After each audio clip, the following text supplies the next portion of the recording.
Salam, peace be upon you. My name is Muhammad Laiq Sadiqi, the father of Holophase. Part 29, Wave Interference as Meaning Interaction. Remember the language we are learning together.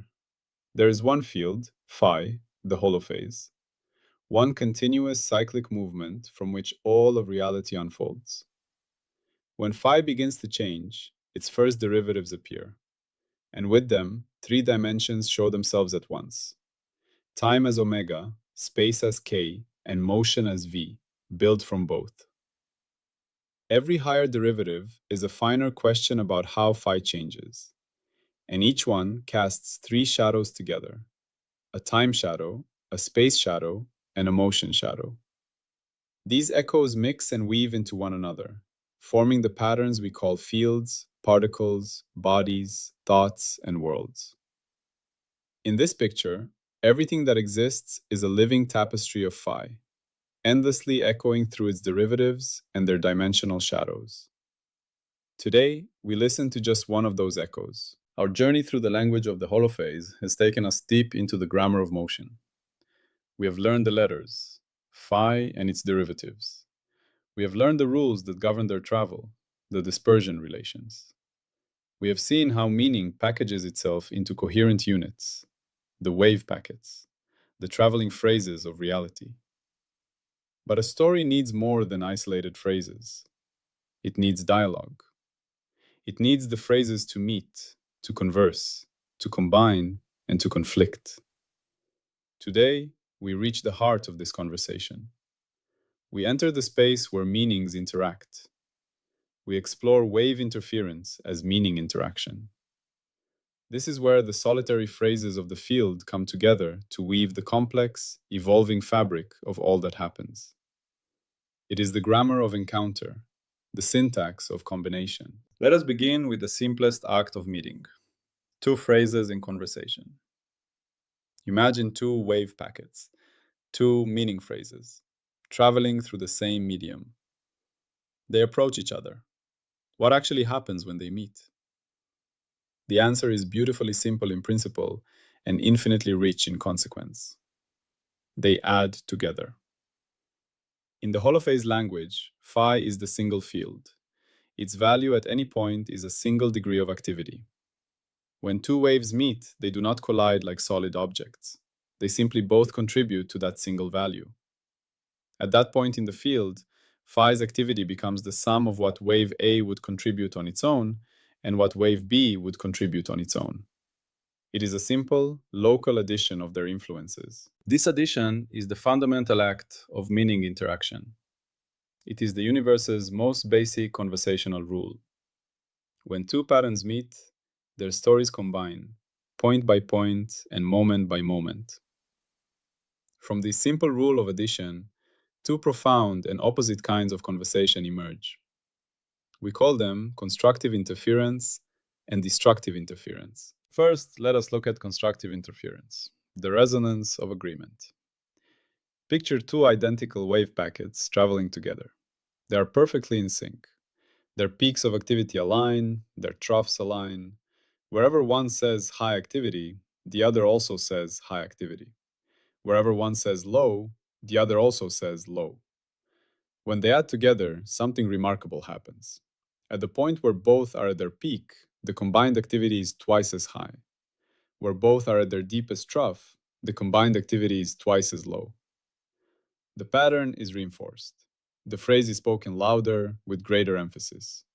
This is constructive interference, the resonance of agreement. In linguistic terms, within the holophase language, constructive interference is the grammar of reinforcement, alignment, and resonance. It is like two voices saying the same word in unison, making the sound louder and clearer. It is the yes and of the cosmic conversation.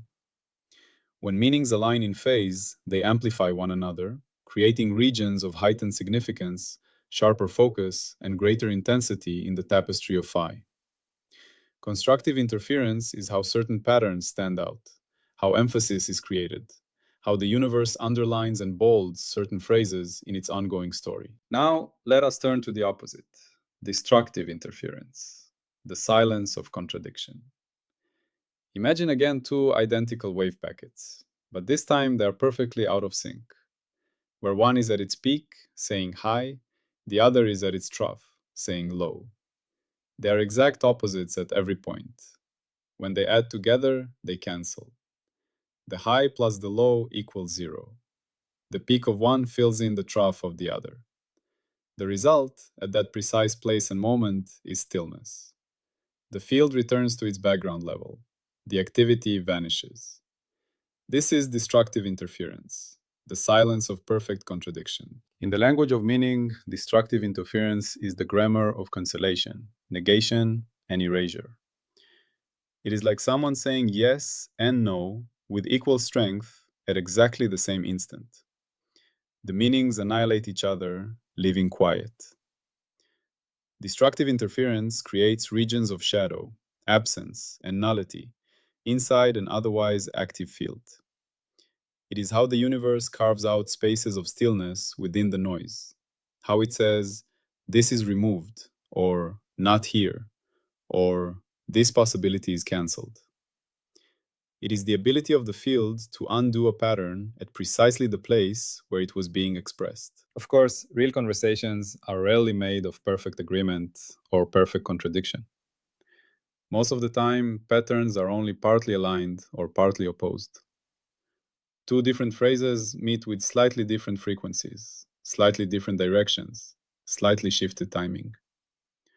From these nuanced meetings, intricate new patterns are born. These are the complex interference patterns, and they are where entirely new emergent meanings arise. One familiar example of complex interference is the phenomenon of beats. When two waves of slightly different frequencies meet, you hear a pulsation, a loud, soft rhythm called a beat. The beat frequency is equal to the difference between the two original frequencies. This beat is a new, slower phrase born from the interaction. In sound, it is the wobble you hear when two guitar strings are almost but not quite in tune. In the holophase language, a beat is a new, emergent rhythm in time, a metaphrase that tells the story of the relationship between two carriers. Another example is the moire pattern. When two regular spatial patterns, like two sets of parallel lines or two grids, overlap at a slight angle or with a slight mismatch in spacing, a striking larger pattern appears. Big, swirling bands or slow undulations. This new pattern was not present in either original grid alone. It is a spatial beat, a new visual phrase born from the interaction of two spatial frequencies. In the holophase language, moire patterns show how interference in space can create entirely new forms and textures, revealing hidden geometries. A third example is the standing wave. When a wave meets its own reflection, when it talks to its echo, the two can interfere to create a standing wave. In a standing wave, the field oscillates vigorously in some places, called antinodes, where constructive interference is strong, and remains perfectly still in other places, called nodes, where destructive interference is exact. The pattern does not move. It sits in place and vibrates. It is a stable, resonant structure, a frozen conversation between a wave and its own past. The vibrating string of a guitar, with its fixed nodes and bulging antinodes, is an example of a tapestry of standing waves. In linguistic terms, complex interference is the generative grammar of the holophase. It is how simple phrases combine to create new rhythms, textures, and stable structures that were not present in the ingredients. It is the source of emergent meaning. Beats tell a story about relationship. Moire patterns reveal deeper structure. Standing waves create stable, identifiable resonant patterns that can later become the things of our world. In this way, interference is the mechanism by which the universe composes music out of individual notes. Interference expresses itself through all three-dimensional echoes of the field, in time, in space, and in motion. In the time echo, interference appears as changes in amplitude over time. The loud, soft rhythm of beats is a pure temporal interference pattern. The steady hum of constructive interference and the sudden silence of perfect cancellation are events in time. When you hear two tones combine into a wavering sound, you are hearing interference in the time shadow. This is the when of the conversation: its rhythm, its tempo, its punctuation marks. In the space echo, interference appears as fringe patterns and structured landscapes. Think of the striped pattern of bright and dark bands produced when light passes through two slits, or the swirling color patterns on a soap bubble or a thin film of oil on water. These are snapshots of where waves have added constructively, bright or colorful regions, and destructively, dark or muted regions. They are spatial maps of the outcome of the conversation. This is the where of the interaction, the geometry that shows which regions of space are emphasized and which are silenced. In the motion echo, interference patterns themselves can move. A moving source introduces Doppler shifts, and interference fringes can slide, drift, or change shape. The beating between two moving frequencies can speed up or slow down. The place where two wave packets meet is itself a moving event, traveling through the field. The motion shadow captures the trajectory of the interaction itself, how the pattern of agreement and cancellation flows and evolves across the world. Within the master tree of the holophase language, wave interference occupies a vital position in the wave semantics branch. It is the direct consequence of having wave packets, the traveling phrases, moving within a linear field where simple addition of amplitudes holds. It depends strongly on the dispersion relations that tell us how those packets move and how their shapes change. You cannot understand how they interfere without first understanding how they travel. This node is a gateway. Interference takes the output of wave semantics, the discrete, meaningful packets, and uses them as the ingredients for everything that follows. The patterns born from interference, especially stable, resonant ones like standing waves, become the raw material for the persistent identities and objects we will explore later. Interference also drives wave evolution. It determines how groups of phrases reshape one another over time. It is the social physics of the phi field. It is where the language of waves becomes a conversation between waves. Interference also connects to neighboring branches in the tree. It is tightly linked to wave packets because packets are the entities that actually interfere. Their shapes, phases, and speeds set the stage for the kind of interaction that will occur. It is linked to dispersion relations because those rules decide whether two packets will remain in phase long enough to interfere significantly or quickly slide past one another. Interference is bound to envelope evolution because when packets overlap, their envelopes overlap and distort each other, and this deformation is the visible trace of their conversation. Interference is also connected to quadratic and balanced semantics. The intensity of an interference pattern, the brightness of a light fringe, the loudness of a beat, is often proportional to the square of the combined field amplitude. This intensity is not a substance, it is a tally of activity. Constructive interference produces local spikes in that tally, destructive interference produces local dips. And interference connects to topological semantics, because stable phase relationships and nodal patterns can act as anchors. In more complex fields, the way phase winds around certain nodes or lines produces topological defects like vortices and singularities, places where the interference condition is singular, stable, and protected. What then is the deeper semantic meaning of interference? At its core, interference is the dimension of relationship and context. A single wave packet has meaning, but the meaning of that meaning changes when other patterns are present. Its significance is not absolute, it is relational. A yes spoken into a vacuum is one thing. A yes spoken into a choir of other yes voices is something else. A yes spoken against a powerful no is something else again. Interference is how the holophase language builds context. It is how local events are woven into a global tapestry, how the meaning of any phrase is modulated by the phrases around it. This is true in acoustics, in optics, in neural dynamics, and in social life.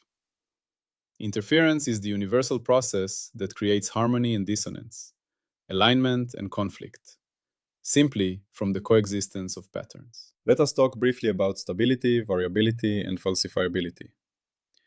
An interference pattern can be very stable and stationary, like the standing wave on a guitar string, maintained by reflections at the ends of the string. Or it can be a fleeting transient event, like a brief pocket of silence when two sound waves cancel each other in a room. The possible outcomes range from perfect reinforcement to perfect cancellation and everything in between, giving rise to an infinite variety of structured patterns. This enormous variability is a sign of the expressive power of the holophase language. The concept of wave interference is also sharply falsifiable. It makes a strong, clear claim. When two coherent waves overlap, the resulting pattern will come from the point-by-point addition of their amplitudes, leading to predictable regions of enhancement and cancellation. One of the most famous tests of this claim is the double slit experiment. If you send a coherent wave, light, sound, or even a stream of electrons, through two closely spaced slits and allow the two emerging waves to overlap on a screen, the interference picture predicts not just two bright spots behind the slits, but a series of bright and dark fringes. These fringes appear because of constructive and destructive interference at different positions. If, under well-controlled coherent conditions, we saw only two blurry bright patches and no fringes at all, the principle of interference would be in trouble. But in reality, we do see fringes for light, for water waves, for sound, and even for matter waves. And the spacing of those fringes matches the theoretical predictions with great precision. There are many other examples. When two tuning forks of slightly different frequency are struck, the beating sound we hear is an interference phenomenon in time. If sound merely mixed without interference, we would hear a constant roughness instead of a clear pulsation. In optical interferometry, beams of light are combined to measure tiny distance changes, sometimes of the order of a fraction of a wavelength. This technique depends on stable, predictable interference fringes. If those fringes did not behave as the theory of interference predicts, instruments like gravitational wave detectors would not work. The everyday success of these tools is a continuous confirmation that interference is real and fundamental. Interference is not just a laboratory trick. It is everywhere in nature. In optics, soap bubbles and oil films show thin film interference. Light reflecting from the top and bottom surfaces of a thin layer trips over itself in phase, producing brilliant colors. Noise-canceling headphones use active destructive interference. They record the incoming noise and play back its inverted version so that at your ear, the two sound fields cancel, creating a pocket of quiet. Radio telescope arrays use interference between signals from widely separated antennas to synthesize a virtual telescope as large as the distance between them, allowing astronomers to resolve distant galaxies and even image black holes. In acoustics and music, interference shapes every space you listen in. The sound of a concert hall is a living interference structure between direct sound and countless reflections from the walls, ceiling, and seats. A piano tuner listens for beats between a string and a reference pitch, using interference to judge when the two are truly in tune. In quantum physics, interference is even more mysterious and profound. When electrons are sent one at a time through a double-slit apparatus, the final impact pattern still builds up into an interference pattern over time, as if each electron somehow interferes with itself. This is one of the most striking signs that wave-like behavior is fundamental, even for matter. In the ocean, interference between multiple wave trains can occasionally synchronize phases in a way that produces rogue waves, waves much larger than the surrounding sea state. One way to think of this is that many smaller wave packets briefly align, producing a short-lived but enormous constructive interference event. In biology, waves of chemical or electrical activity in tissues can interfere to produce complex patterns that guide development and healing. Where these waves add or cancel can determine where a limb grows or where a wound closes. The same pattern of combination and conflict appears in human and abstract life. In a conversation, two people's words and emotional tones can interfere. When they are in phase, the dialogue feels resonant and energizing. When they are out of phase, it feels tense and uncomfortable. A nuanced dialogue is like a rich interference pattern of ideas, with areas of agreement, disagreement, and emergent shared understanding. Inside a single mind, conflicting beliefs or desires can produce a kind of mental destructive interference, what psychology calls cognitive dissonance. that pushes us to resolve the conflict and restore internal coherence. In society and history, separate currents of change can align and interfere. When independent streams of dissatisfaction or hope line up and reinforce each other, they can amplify into a powerful social movement or revolution. When a movement meets equally powerful opposition, their interference may lead to stalemate, polarization, or apparently silent periods where nothing seems to move on the surface, even though intense underlying dynamics continue. In economics, many individual decisions and signals superpose to create market sentiment. When positive signals align, constructive interference, they can drive booms. When fear and negative signals align, they can produce crashes. When mixed signals coexist, they create volatility, a kind of beat pattern in prices and expectations. In art and aesthetics, interference is a basic design principle. In music, counterpoint and harmony are precisely the controlled interference of melodic lines and harmonics. Consonance comes from constructive interference in the right places. Dissonance from interference that produces roughness or tension, which is then resolved. In visual art, overlapping patterns, grids, or textures can create moire-like effects that vibrate and shimmer in the eye, exploiting the physiology of our perception to produce the experience of interference on the canvas. In systems and networks, feedback loops are another form of interference over time. When a signal is fed back in phase with itself, it can grow and explode. Positive feedback, a kind of constructive interference. When it is fed back out of phase, it can damp itself down. Negative feedback, a kind of destructive interference that stabilizes. The dance between these two types of interference, amplification versus damping, is what keeps many systems balanced, from thermostats to ecosystems to planetary climate. You can train yourself to see and feel interference in the world around you. Sit in a quiet room with a faint hum, maybe from an air conditioner or a fan. Clap your hands once and listen to how the sound decays. If the room is reflective enough, you will hear a fluttering or shimmering in the reverberation. That flutter is your clap interfering with its own reflections, bouncing from wall to wall. Take a CD or DVD and tilt it under a light. The rainbow colors you see are not painted on the surface. They are interference patterns created by the tiny tracks on the disc, breaking the light into coherent beams that interfere. Listen to a piece of music and focus on the interplay between bass and melody, or between different voices.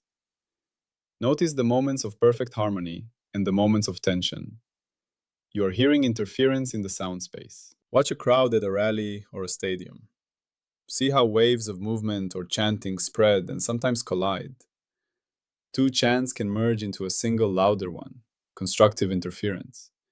Or they can clash until both fall apart, destructive interference. A simple practice is to fill two glasses with slightly different amounts of water and gently tap them. Each glass rings at a slightly different pitch. When you listen to them together, you will hear a slow, throbbing rise and fall in loudness. That is the beat, the interference pattern in time. This slow pulse is not coming from either glass alone. It is born purely from their interaction. You are directly hearing the voice of interference. Finally, we return once more to the one field, phi. Interference shows us that phi's conversation with itself is governed by a simple rule, addition. But from this rule arises a universe of complex and subtle relationships. Constructive and destructive interference, along with all their nuanced combinations, are how phi weaves relationships and context into its patterns. With interference, our ascent through wave semantics reaches completion. We have learned the letters, the derivatives, the grammar, dispersion, the traveling words and phrases, wave packets, and now the rules of conversation, interference. With these pieces, the wave language can tell stories of travel, encounter, combination, conflict, and emergence. The dynamic interference patterns we have explored here are the raw material from which more persistent structures will be built. They are the last step before we ask, which patterns are so stable, so self-reinforcing that they become what we call things, objects, identities, beings?